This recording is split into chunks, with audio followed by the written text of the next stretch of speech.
Good Tuesday morning, guys. My name is Jerry Miller, and thank you kindly for joining us on the Jerry and Jerry Show. It's an absolute pleasure to connect with you guys through the I Love CVille Network on a show that spotlights the Virginia Sports Hall of Famer, Jerry Hootie Ratcliffe, who's covered this Virginia athletic beat longer and more closely than anyone on the beat, folks, and those are facts. A lot we're going to cover on today's program, including Ryan Odom securing a commitment from the West Coast and Malik Thomas that is as significant a commitment that he has on his roster, a three-level scorer that could be in some ways the guy that Odom looks to create in crunch time or when the team needs a basket. We're going to talk about Malik on the program today. I'm going to ask Hootie this question. Is this UVA basketball's most talented roster ever?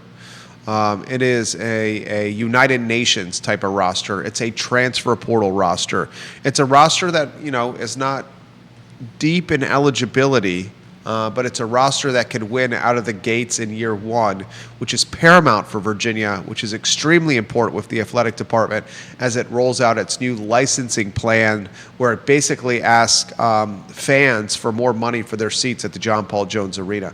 I want to talk about that with Hootie. I want to talk on today's show, ladies and gentlemen, why this is a significant year for the Atlantic Coast Conference, not just in basketball, but across the board. It's very clear that the Southeastern Conference has become, in a lot of ways, the Conference of America. It's not just football anymore. The SEC is basketball dominant. The Big 12 and the Big 10 speak for themselves, and if the ACC is not careful, it's going to slide down a totem pole of influence and importance that no one wants to see materialize. So we'll talk about that today. We'll talk Donald Trump revitalizing NCAA sports potentially, and Virginia baseball peaking at the right time. But is it enough for Brian O'Connor, who reaffirmed his commitment to the University of Virginia last week? A breaking news piece from Hootie Ratcliffe. Judah Wickower is behind the camera. If we can go to the studio camera, goodness gracious, the notebook is absolutely chock full of quality content. And now we have the Virginia Sports Hall of Famer on the show, the star of the program. Rainy in Charlottesville, about 2 miles from Scott Stadium, Hootie. Pretty chilly and gross out there. Yeah, it's been coming down since sometime yesterday, I guess, and we'll be around for a little bit longer. But I had a fun experience this weekend going over and watching the men's tennis team defeat Arizona, and it was a lot of drama. If you like college sports and drama, that was a good place to be, especially watching Dietrich down 5-2 in the third set, charge back and tie, and then overcome and win the match and send Virginia out to Waco, Texas for the Final Eight. A position in the postseason that UVA fans have grown accustomed to. Absolutely. The Final Eight for Virginia tennis. Speak to the talent on that roster. I mean, it's not just stars in college tennis. We're talking professional level talent here in Charlottesville in that tennis program. Oh, yeah. Andres Pedrosa has done an incredible job recruiting. He has, talk about Ryan Odom having international recruiting ties. Andres has ties all over the world, I think, and he's brought in an incredible roster. A lot of them foreign players, and were among the top 10 juniors in the world. And it's a different kind of team for him because at times this year they've started 5 freshmen, and then Dietrich is a sophomore, so it's a very young team overall. But they're not supposed to be doing what they're doing, but that Virginia culture is paid off once again, and here they are packing their bags for another big road trip. You talk about legacy and you talk about continuing tradition. Brian Bolin puts the tennis program on the map. Yep. This was about I can't believe I'm saying this, almost a generation ago. Certainly decade plus ago, 15 years ago or so. And the program has elevated since Bolin stamps Virginia tennis on the map.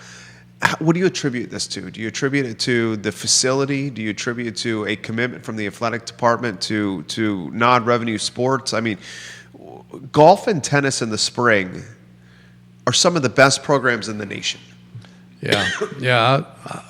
I think I attribute it to Boland's fire, because I got to know him really well, and I think Andres has followed up in those footsteps and used some of the same strategies to keep Virginia tennis on top. But Boland was a fiery guy, man, and he was Passionate.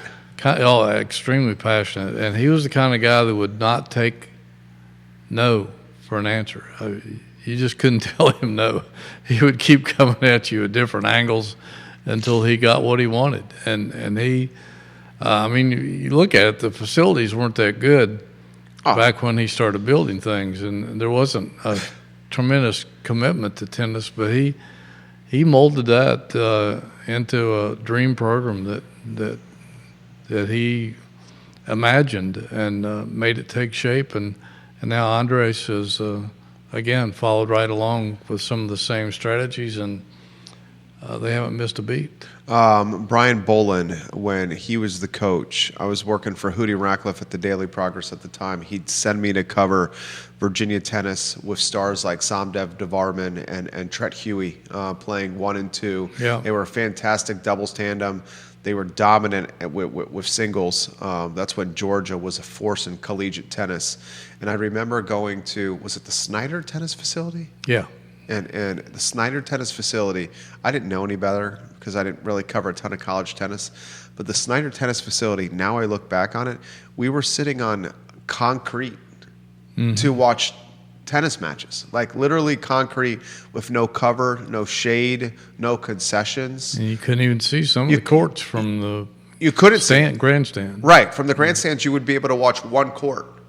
You couldn't watch them all. And I remember Virginia, on a particularly hot day, pitched a pop-up tent for its players to get some respite from the sun and drink, hydrate. And now I look at the facility next to the Boar's Head. There's bleachers. You can see every single court. Most of the courts have naming associated to it, where donors have allocated money to have their naming rights there. There's concessions. There's locker rooms. There's training facilities specific to tennis. Scoreboard for each court. Yeah. I mean, it's big-time college tennis. Yeah, it is. And I had the good fortune, because of covering some of those early teams, I got to go to cover several national championships all around the country, and to see what other facilities looked like. And Virginia's not quite there yet in the overall scope of things in terms of the size of the gallery and all that, but their courts and the setup they have is really terrific, and it's on par with a lot of the great programs in the country. A lot we're going to cover on the program, ladies and gentlemen. A couple items I want to get out of the notebook here as we started with some scatter shooting from Hootie. One item out of the notebook that did not make the headlines. Damon Altiser, is that pronouncing his last name, the Stab head coach? Oh, Altiser. Damon Altiser has officially stepped down on his own accord. Oh, I didn't realize that. I hadn't heard that yet. Yep, from St. Anne's Belfield basketball. He has had a very impactful 8 years at Stab. And 2 of the rostered men's basketball players, Chance Mallory and Carter Lang, played for Damon at St. Anne's Belfield Academy. So after 8 years, he's out at a private school in the Charlottesville area, St. Anne's Belfield Academy, that really does a great job of prioritizing athletics and education. Why I highlight that is the ties to the UVA roster with Chance and the ties to UVA roster with Carter Lang. He had a front row seat to see what Miss Johnson is doing, at Stab at high school and now at the UVA women's basketball program. She's one of the best high school, college basketball players in the Atlantic Coast Conference. But we need to get to Ryan Odom as we get to headlines. The first one on screen, if you could. Goodness gracious, Hootie, I go to jerryratcliffe.com, and when I'm on jerryratcliffe.com, I'm overwhelmed with joy when I see Malik Thomas is committed to Virginia basketball. That was huge news that came out Saturday, actually, I think during the tennis matches, so scrambling around trying to get that up on the website. But did you file from your iPhone? No, I actually made it home in time to get it out there, but still, it was kind of a surprise that it came in the middle of the day like that. But Going back to Altiser, he's done an incredible job over at Stab in developing college talent. Not just those two guys, but he's got players all over the place, and he's such a good guy. He's a great guy. I wish him well. Been great working with him some. But, Malik Thomas was huge news for Virginia. There's not a lot of talent left in the portal. There's still a lot of players in the portal, but as one ACC coach anonymously was quoted yesterday saying, the only thing left in the portal at this point is trash. Oof. So if you haven't gotten your players by now, you're probably not going to really improve your roster very much. So why did Malik wait so long? That's the only question I had with this. He was waiting on a waiver from the NCAA. Hardship waiver. Yeah, and sometimes that takes a while, although it seems like those are handed out like candy anymore. So I think it was just a matter of time of waiting. I think that's what's holding up the signing of, again, we'll guess at this name, T.S. De Ritter, or D. Ritter. I'm still not sure. The big Belgium who supposedly is coming to Virginia. And from what I've been told, the NCAA is having to give its approval to him because he was playing in a form of pro basketball over there. And he's 22 years old, so I think the NCAA is just trying to make sure everything's on the up and up. And I think once those obstacles are cleared, that he'll become a Cavalier too. But going back to Malik, it was a huge pickup. A lot of people thought that he was one of the best players available in the portal from the get-go. And Virginia came after him hard, and then things just kind of went into a lull. Nobody really realized what was going on. But I've had people tell me that he was probably the best player in the West Coast Conference last year, and that's the same conference that has St. Mary's and Gonzaga in it, and that he probably should have been Player of the Year, but he didn't get it. But that shows you the caliber of player that Virginia's getting. He a 20-point-a-night scorer, and like you mentioned, a 3-level player, can guard 1 or 2. And this might be the most refined scorer on the roster. Yeah, no question about it. He shot 40% from 3 last year, shot even higher from 3. 40% the last 2 years combined. It was 44% last year and 47.5% the year before. He makes his free throws? Makes his free throws. 6'5", good size. Plays defense? Yeah. Got plenty of experience. So you're getting a big-time quality player there. This is one of the best players in the portal, period, folks. Gonzaga rolled the red carpet out for Malik Thomas because they watched what Malik Thomas was capable of doing as part of their schedule, their regular season schedule. At 6'5", a senior with bonus fear talent, with dribble drive talent, with mid-range talent, with defensive talent, a box score stuffer. This looks like a clear-cut starter to me. This is going to be probably the most challenging question I've asked you in months on the Jerry and Jerry show. What does the starting lineup even look like here? Well, excuse me. I'm pretty sure he'll be starting at the 2 guard, and I think that the German kid Grunlow will be either the starting center or the power forward. 6'11", 235 with 4 years of eligibility, a projected second-round NBA pick. Yeah. If D. Ritter comes on board, that'd be a pretty formidable front court. Goodness gracious. 2 guys that are both projected as second-round NBA draft choices. I think the big guy from Kansas State would probably come off the bench, but could start at times depending on the matchups. I'm trying to remember all the other players that they've got on. I don't have the roster. You got Jakari White, the kid from North Dakota State. Yeah, he may now be coming off the bench because he's a 2 guard. He could be. Yeah, and I don't know. I guess the guy from BYU, Dalen Hall, might be the starting point guard. could be your starting point guard at 6'4". Folks, you got if he goes 6'4", Dalen Hall, BYU point guard, and then he goes 6'5", Malik Thomas shooting guard, and then his front court has the German that's 6'11", and the front court also has is how tall is the Belgian? Like 6'10", 6'8". 6'8". I mean, you got an NBA length starting 5. And then coming off the pine, you got a kid who transferred from Kansas State that initially started at Kentucky that is 7 foot, 247, NBA body. Is he offensively refined? No. But on this roster, probably his only job would be, clean up offensive rebounds and place them in. Be an intimidator. Be an intimidator. Be a rim protector. Yeah. I mean, goodness gracious. I asked the question, do you see any weakness position-wise? I don't. Not since they've added these European guys. I don't. And they've got some depth, too, with Barksdale. Silas Barksdale, 6'8", 225 6'8". and long. Mm-hmm. And all kinds of players in the backcourt. Elijah Gertrude. Chance Mallory. A couple other kids that whose names I don't have in front of me. Sam Lewis. I'm looking at your website. Sam Lewis, yeah.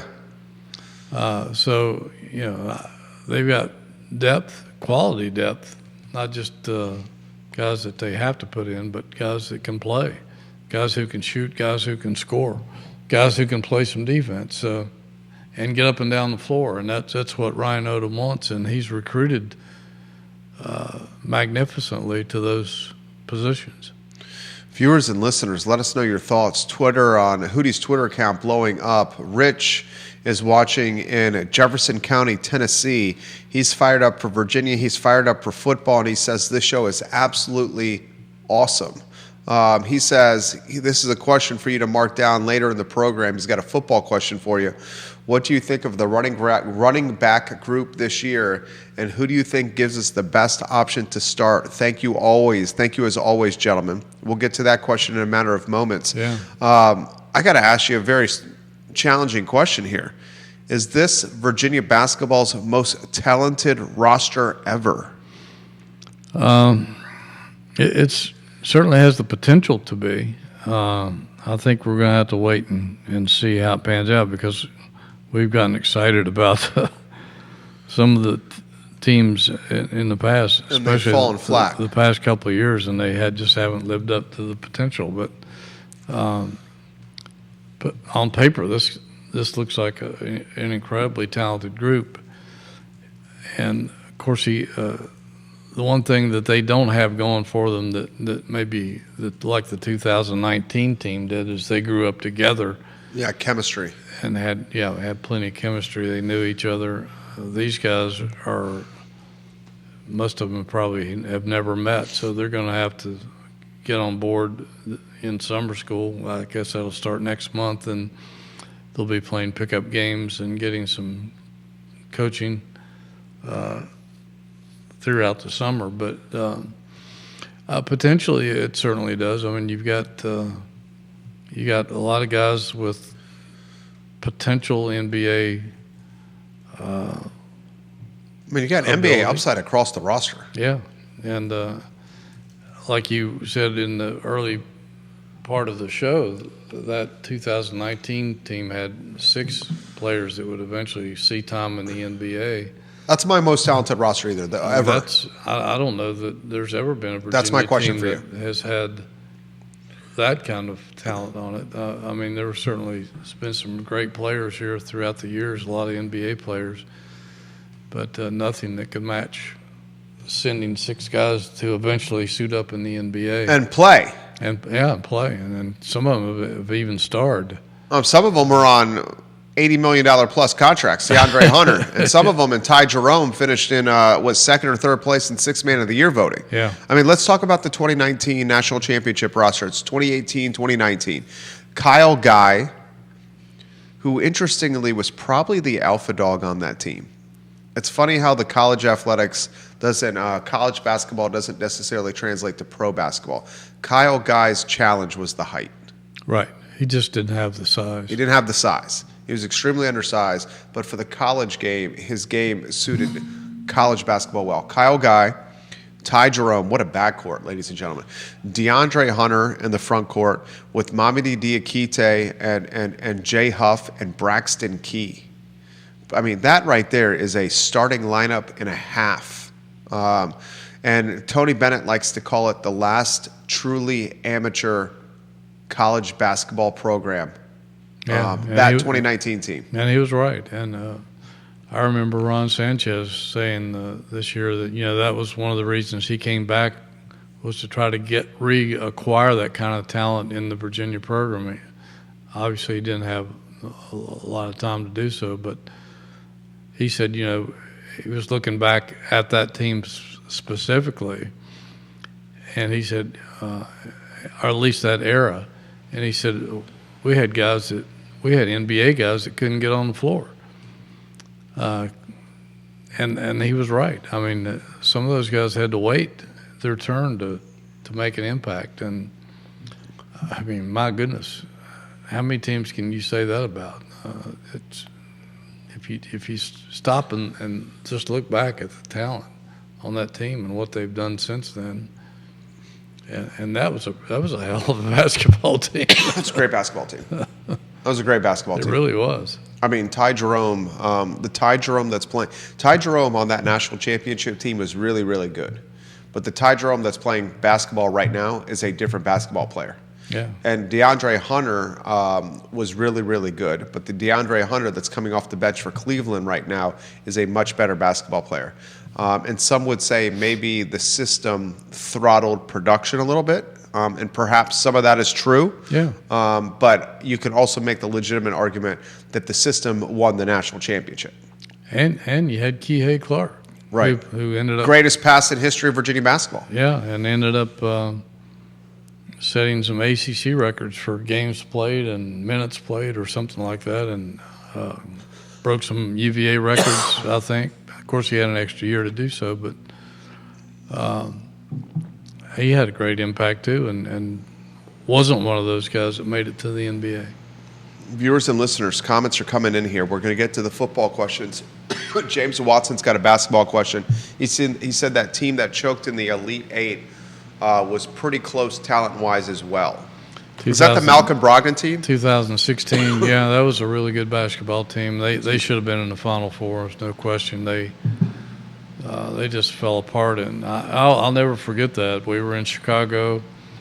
I think we had 3 writers there for our coverage, and I was talking to our managing editor throughout the first half because Virginia was rolling against Syracuse, and it looked like they were.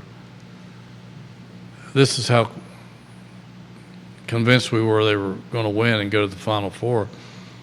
My managing editor at that time was asking us to get 5 credentials for the Final Four, and including one for him. He was going to go with us and edit all our copy. We were going to put out a special section every day that week from the Final Four. We were making plane and hotel reservations during the game, and it all came apart, came unglued down the stretch and you got to give Jim Boeheim credit. Yeah, absolutely. He's not in the Hall of Fame for nothing. And the night before, I think they were playing Gonzaga, I believe, in the other game. And he did the same thing. He rolled out full court press in the second half and came back and won that game. Did the same thing to Virginia, and Virginia acted like they'd never seen a full court press before. They just came completely unglued. That was one of the most somber locker rooms I've ever been in during my career, was to see those guys. They were just openly weeping because they knew what they let slip through their fingers, and it was. But that was a very talented roster too. That, if you look back on it, that might be the more next. talented as 2019 potentially, or almost as talented. Yeah, Who was yeah. on that roster? Do you remember? Well, you had Malcolm Brogdon on it for one. Gosh, I'd have to go back Let me see if I can find so it. many years rattling through my brain. Some of those same guys that were on the 2019 team, I think, were probably young on that team, right? DeAndre was on that roster. I think we had Kyle Guy and Ty Jerome were on that roster. Yeah. Huff and Diakite. London was on there. I think Akil Mitchell was on that. Shayok was on that roster. Devin Hall, right? Yeah. I mean, that you Devin Hall played in the NBA. Yep. Mariel Shayok, I think he got a cup of coffee in the NBA. So yeah, that was a pretty darn talented roster as well. Some of them hadn't developed at that point, but that was some pretty good basketball players. Good call right there from James Watson. We appreciate Absolutely. when you watch the program. Good memory, James. How about this question's coming for you? How about roster? What roster stands out to Hootie from non-2000 and forward? Well, That'd be an 80s and 90s answer there. Well, Jeff Jones had some pretty talented players. Harold Dean. Harold Dean, Corey Alexander, Junior Burrow played a little bit in the NBA, I think. I'm trying to remember. He had a couple other guys that were good players who I think went elsewhere, transferred out. One guy I think might have been thrown off the team, but ended up, I think, in the NBA. I can't. Oh, was his name Alexander as well? Olden Polynice definitely got thrown off the team. That was back in the Terry days. Yeah. He was the guy that came in to fill Ralph's spot. Right. I remember distinctively that when He played in the league. When Olden got in trouble that year, some of the coaches were so aggravated at him because they felt like that he was the key piece in rebuilding to another Final Four team. And he actually played longer in the NBA than any. He played a long Virginia time player. in the NBA. Yep. I think he has the longest career of any UVA NBA player, I believe. You also had, who was the kid who brought the box cutter to the Dell? Was that Forrest somebody? Oh gosh, Do you remember that? I covered it. I covered it. Yeah, I remember it well. I can't think of his name. Was it Whitaker? I think it was Whitaker. Melvin, Marvin, something like that. Let's see if I can find that. And then who was the other kid who got thrown off the team that transferred from Memphis? Was it Austin Nichols? Yeah, he was on the Tony Bennett team. And, Yeah, he was a Tony Bennett player. Yeah, he played in one game, I think, and was gone the next week. Right, and everybody was like, what is going on? Melvin Whitaker. Melvin Whitaker. Yeah. Slashed a fellow student's face after a pickup game at the A Dell. football player. Football player's face, with a box cutter.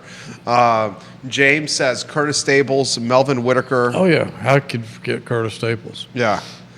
Courtney Alexander played in the NBA but left UVA. A lot of comments are coming in here. People appreciate the history. How about this question's come in? How does the Ralph era compare roster-wise? Well, I'm not sure they had a lot of NBA players on those rosters. You had some. Of course, you had Lamp and Raker, and they both played in the NBA, and they were on the with Ralph. They were actually here before Ralph, and played with Ralph. So that was a pretty nice collection of talent right there, along with Jeff Jones, who got a taste of the NBA. I'm trying to think if there was anybody else off of that particular team. Tom Sheehy was a pretty rugged player, and I think he might have gotten some time in the NBA. I'm not sure. He played internationally for a long, long time. Wow.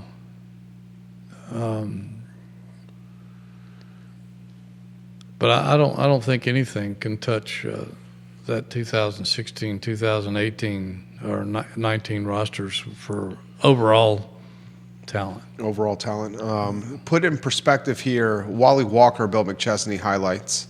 Wally Walker was earlier, and Yep. so was Barry Parkhill and Mark Alvaroni,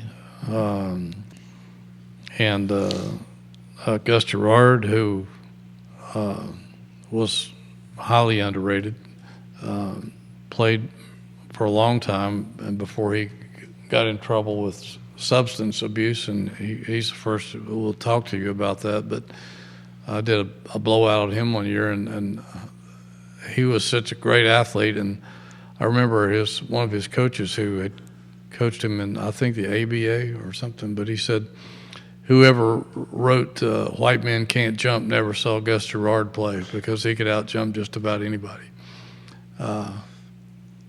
And could jump with Julius Erving. That's how good he was. So That's something right there. And that's the type of insight you get right there from the Jerry and Jerry Show. Viewers and listeners, let us know your thoughts. We'll put them in the feed. This is a pretty important year for Virginia basketball. So assembling a talented roster like this is pretty important. Why don't we put that in perspective? it's important for a lot of reasons. One, because the program hasn't really done that well. It hasn't flourished like everybody expected it to since winning the national title. They haven't won an NCAA game since that national title. Lost to some subpar teams, I thought.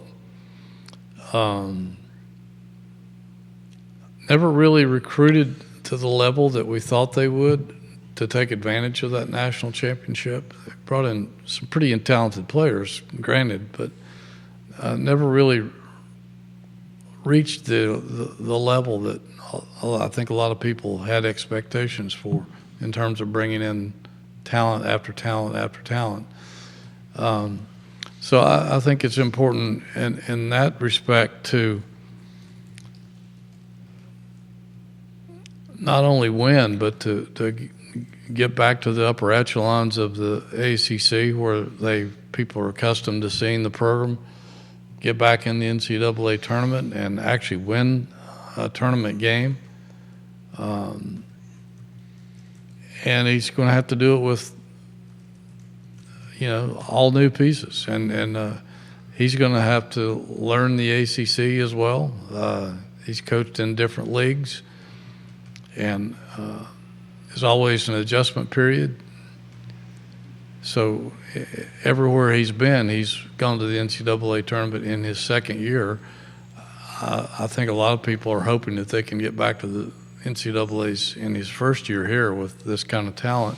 But then again, the challenge is for him to put it together. Yeah, that's the expectation. You talk about pressure. Goodness gracious, he's in his first year, and I'm saying it's the NCAA tournament, or it will be a disappointment. Probably so, because of the talent he's brought in. You hate to put that kind of pressure on a guy right out of the gate, but it's been a while. Well, I mean, outside of last year, Virginia's been in the NCAA tournament how many years in a row? I mean, granted, a couple. They had the down year when Kihei was the key guy. They were in the NIT that one year. Yeah, that was the Kihei year. Yeah, when Kihei his was senior the guy. year, I think. Right. Or legitimate senior year. I mean, right, legitimate. And the tough part with basketball is, as football struggles or as apathy has surrounded football, it puts more pressure on basketball. Yeah, that's always something that once the football team started to fade, people would automatically start. It was almost like a ritual. Basketball season is just right around the corner. Right. And that was something that they could celebrate. Virginia's reputation is as a basketball school. Always has been, always, I'd say probably always will be, if they continue to have the success that they've had in the past. And no shade on football, because they've had certainly glorious moments. But basketball's been the constant for all these decades. We should put in perspective why this is an important year for the Atlantic Coast Conference across the board. Well, it is, because last year was a disaster. It's a disaster. I think the most staunch defenders of the ACC even had to admit that last year was just a failure on just about all levels. Even Duke choking in the Final Four the way they did. hard to believe and hard to watch. But yeah, the ACC's been horrible. And I think that's one of the reasons that they came to their senses and went back to a 18-game conference schedule, which they should have stuck with all along instead of expanding to 20 games. I thought that was a huge mistake at the time. And John Swofford was so in love with getting the ACC network and appeasing ESPN and giving them game stock by adding games that they oversaw the big picture, and that was the coaches. None of the coaches wanted a 20-game conference schedule. Right.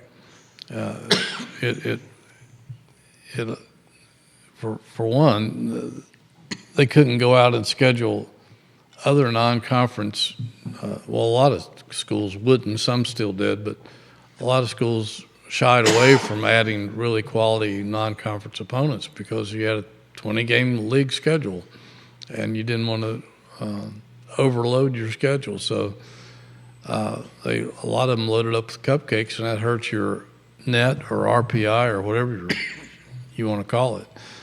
But that was a big mistake. The coaches, none of the coaches wanted it, and they did it anyway behind the coaches' backs, and they paid the price for it. And they got hardly any teams in the NCAA tournament for the last few years. Hootie Ratcliffe carrying the show right now as I'm fighting a frog in my throat over there. Roscoe Gilmore watching the program. Love the name on YouTube. Yeah, awesome. He says, "Good morning, fellas. Hootie's got that memory. Keep up the great work." And gives you the bicep emoji with the 100 emoji right there. Thanks, Roscoe. I've been around a while. Well, that's what we try to do. Is not my first rodeo. We try to tap into that big, beautiful brain of Hootie, and that brain is especially good as his co-host over here is fighting a frog in his throat.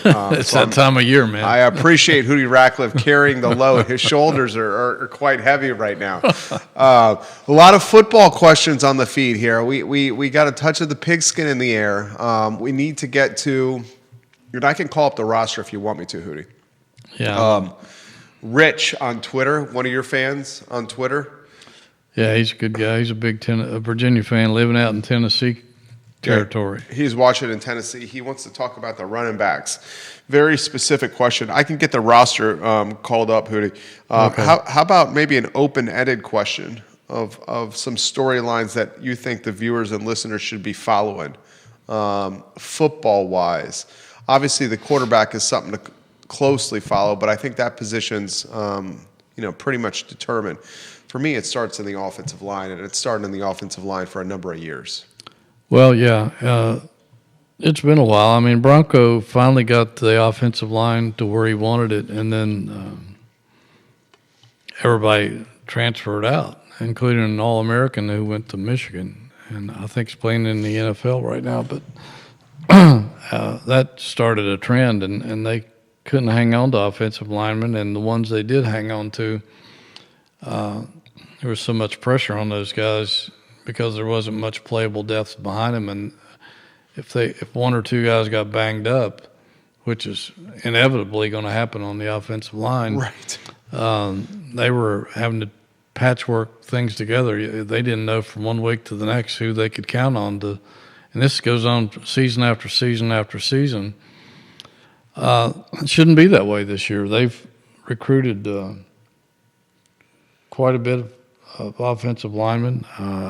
Don't have the numbers in front of me, but I think they've got their numbers in good shape. And they've got guys who have experience, some at bigger, more successful powerhouse, Power 5, Power 4 football programs.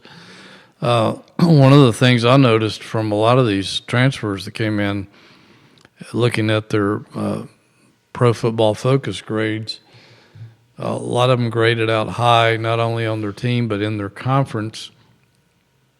And the majority of them, I think, gave up no sacks or very few sacks for the entire season last year and maybe even the year before that. So that's also very important because the last 2 years they have they haven't been able to protect the quarterback. And I don't care if you've got Ben Roethlisberger or whoever back there.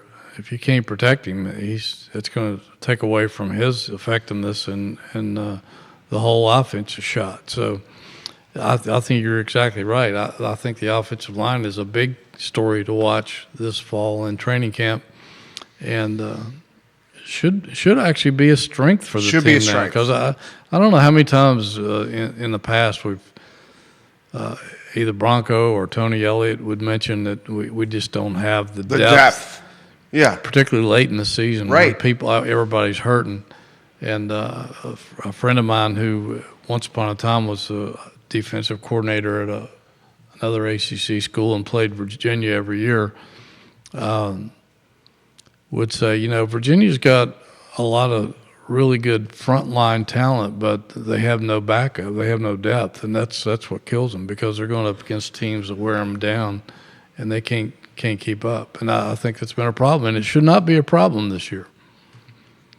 So I think that's a key thing. I think the running back room is pretty solid. They brought in some pretty decent guys. They got Deion's leading rusher from Colorado. Yeah, and even though he's not from a running program, he has it looks like he has some pretty good numbers. Absolutely. And Xavier Brown's back. Xavier Brown. They got the kid from North Carolina Central. Yeah. I can't think of his name. Got the kid from Wyoming. Yeah, the kid from Wyoming is the latest. Whaley. He has some nice numbers. Absolutely. And they play some pretty good football out there. Absolutely. So I think they've got, again, It's got Noah Vaughn. You look at every position. And the positions are loaded. I mean, Yeah. he had, and they had to be loaded because the team was terrible, and he had to replace roughly 60% of his roster. And we had doubts that he could do that, but he certainly did. He certainly did. I mean, that money's gone far, and a make or break year here for Virginia. Now, the O-line, if the O-line shakes out like it's going to shake out, this team could have running room and it could have some passing lanes here. But to the point Hootie's made, and Donnie Lander's watching the program, and Roanoke, he's loving the program. To the point Hootie's made, I can't tell you how many times where one or two injuries have completely caused a makeshift of the O-line in totality. Mm-hmm. And even last year, the last game of the season against Virginia Tech, some of the O-linemen were sick. And they didn't have the backups so guys were playing with flu-like symptoms in Virginia Tech. Yeah, so absolutely. We'll follow this closely. The question for you has been the storylines here. What are the storylines besides quarterback play that we should be talking about in the summer? Well, I think the O-line and the running backs are good. I think they're solid at wide receiver. They've got some deep threats. They got some possession guys. I think the one thing I think that they could use that they don't have, at least proven wise, is a big time tight end. They've had some of those. Bronco brought in back to back big time guys like Jelani Woods and a couple other guys, and Tyler Neville last year, even though he wasn't a huge guy like Woods, he could always get open. I think he might make that Cowboys roster because He's heady. He's smart. Yeah, he's smart. Yeah, and he's an Ivy League guy, a UVA guy, and he's the type of guy who makes the roster as a special teams contributor. And as he gets more practice time, they're like, this guy can play. Yeah, and then he starts earning real minutes. Yeah, now if somebody like Dakota Twitty can come along, he's got the size. I don't know, he's got the height. He's not the big body like Jelani Woods and some of those massive tight ends, but he's got a good size, good frame to him. I think they brought in a couple of guys, but there's still no stud there at that position that could really make this offense pop, I think. Hootie Ratcliffe is on point today. Dakota Twitty pool right there, 6'5", 245. From Charlotte? Columbus, North Carolina. Yeah, outside of Charlotte. Yeah, Thomas Jefferson Classical High School. Look at Ratcliffe with the pool right there. Defense. Who's the Jonas Sanker on defense this year? Wow. I think it's going to be Cam Robinson's defense. I think he'll be a junior now. He's had 2 outstanding years. Incredible athlete, 5-star out of high school, essentially. It's just a complete linebacker, and he's the kind of guy you want heading up your defense. He can make the play calls. He's got experience now.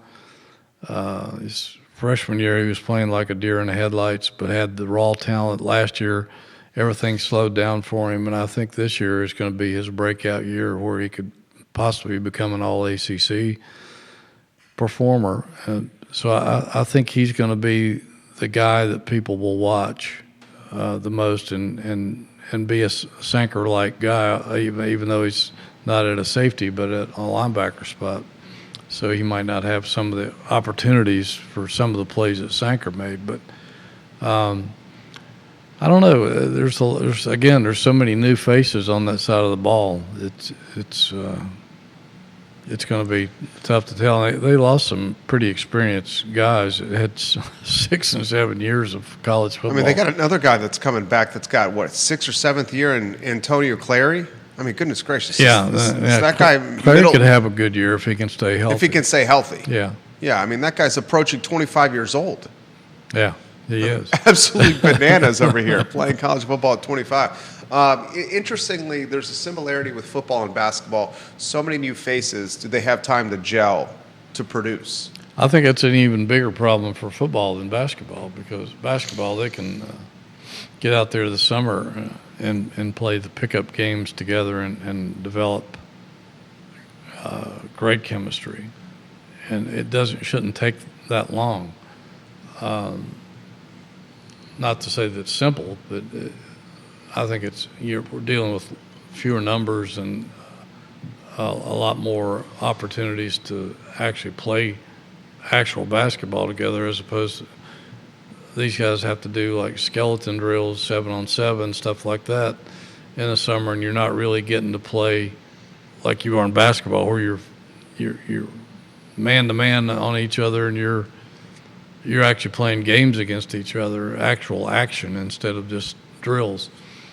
So I think that's the biggest challenge for Tony Elliott and his staff, is to bring these 30 transfers and a handful of incoming freshmen who might have some impact, and blend them with the guys that are returning and make them a cohesive machine. And that's a lot harder in football, because you're dealing with so many people and everybody's got to be on the same page. You can't have anybody screwing up or the whole thing falls apart.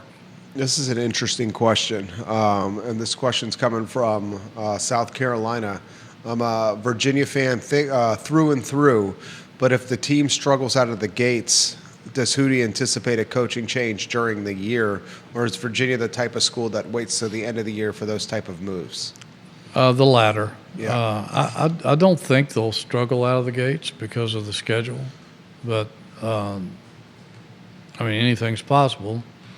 But Virginia, I don't think Virginia is the kind of school that would fire a coach during the season. They've never done that before. Does that ever happen? Not here. Not unless the coach. I don't even think even if the coach broke some rules. I think they've always waited until the season is over. It happened. Didn't it happen with volleyball? Well, I'm thinking it did happen in volleyball because there was an alleged scandal. A little pretty scandalous. That yeah. Depends on which side of the story you believe. Right. I know what I believe because some of the girls on the team told people that I know. Coaches beg to differ. Right. Of course, they were the ones that got fired. But I think that did actually happen during the season. I think they actually shut the season down. They did. I think they did. And that's in my 42 years here, that's the only time I can think of that's happened. I don't think it's happened any other. I don't. It never happened with football. Never with football or basketball. No. Didn't happen with baseball. Womack was after the year. Baseball, lacrosse. Yeah. tennis that I know of. I really didn't pay much attention to tennis here until bowling came around. Right. Because there wasn't any reason to. Swanson's been there forever with soccer. Yeah, wrestling, track and field. I don't think another coach has ever been let go during the season except for that volleyball team when they just shut the season down. Right. I think even swimming there was something going on, but I think didn't that happen after the season? Yeah. Yeah. That was after the season. Comments coming in. This one from Donnie. He wants to talk baseball. Who do you think Virginia is going to make the postseason in baseball? Let me rattle this off for the viewers and listeners. This is on JerryRatcliffe.com, and I encourage you guys to visit JerryRatcliffe.com for all Virginia baseball, all Virginia athletics, and all Virginia news. Virginia, Brian O'Connor's team, from March 27th until now, they swept Stanford. They beat Old Dominion. Now, they lost 2 of 3 to NC State, but that was in Raleigh. But from March 27th until now, Virginia baseball has lost a total of 5 games. They have won 1, 2, 3, 4, 5, 6, 7, 8, 9, 10, 11, 12, 13, 14, 15, 16, 17. They've won 17 of their last 22. They just beat the heck out of Miami, and they're currently riding a 6-game winning streak and a 1, 2, 3, 4, a streak of winning 10 of their last 11 ball games. Yeah, I mean, if you're the NCAA committee, that's what you want in your field are teams that are winning and are hot at the right time. Sometimes it takes time for a team to develop and for coaches to figure out what the problem is. They struggled mightily with pitching for a long time. They just too many walks, just control problems, couldn't get people out. The bats have come alive big time, particularly against Miami. And Miami was a 30-win team, so sweeping those guys was not an easy, simple task. And they played their last home game tonight. Actually, just got rained out. Oh, did it get rained out? Yeah, okay. Just got rained out. They just announced it. Okay, and I wondered if that might happen. And then I guess their last regular season series is in Blacksburg this weekend, and I think I read somewhere that Virginia and Virginia Tech are listed in somebody's draw as first 4 out. So it could come down to that series if whoever wins it might be I think Virginia's in anyway, but I could be wrong. But, I mean, that puts even more emphasis on that series in Blacksburg this weekend. William on McIntyre Road, so I don't forget this, said, was Sonny Randall canned in the middle of the season? No, I don't think so. I think it was after the season. That was before I got here, but I got to know Sonny, and I know a lot about. I did a lot of research on Virginia football history, and even though things went really sour for him at the end, and they had some blowout losses, and he had some off the field issues that arose late in that season, I'm pretty sure that they waited until the season was over until he was let go. Cliff in the Eastern Shore says, I wonder on a football topic, I have a historical question for Hootie. In the intro video at Scott Stadium before the game, they mention a player known as the Flying Quail. Does he know who the Flying Quail is? Well, I'm assuming it's Frank Quail, but I wonder if he's out on his boat today out there on the Eastern Shore. It's probably raining out there, so probably not. He sent me a picture of his boat this past week. Pretty nice looking boat. It's got Virginia on the back of it in blue and orange. But I would think it's Frank Quail. If it's not Frank Quail, then something's got to be wrong. Frank Quail was a a terrific running back for Virginia. He led the ACC in rushing and I think scoring his senior year.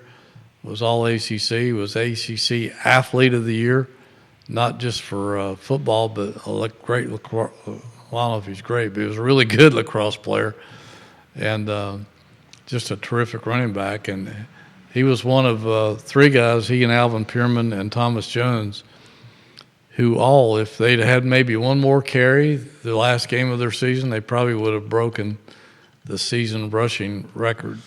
It goes back to the John Pappitt. It's the oldest record. It might be the oldest record in the ACC, Virginia's all-time rushing record. And all three of those guys were within 1 or 2 yards of breaking that record and didn't know it. And if they'd gotten one more carry, I've talked to all three of them about it, and if they just say, "Damn, I wish we'd have known that. We'd have called a timeout." I mean, somebody on the sideline should have let the head coach know. You would think so. Huey Ratcliffe on point today. Goodness gracious, the man is going into the vault of knowledge. My friend, what's on the docket and in the hopper on JerryRatcliffe.com? Well, we'll be keeping an eye on Theus D. Ritter to see what happens there. I kind of expect he'll be joining the program in the not so distant future. They're still in it for another guy or two in Europe, I think. I don't think I'm not sure that they're looking at anybody else stateside. If they are, I don't know who they would be. But so we'll be keeping an eye on that. We'll be looking at the tennis and golf team. The golf team got delayed yesterday by 73-mile-an-hour wind gusts in Arizona. I saw that. I mean, that's insane. Insane. Can't play golf in that kind of wind, and the ball come back in your face.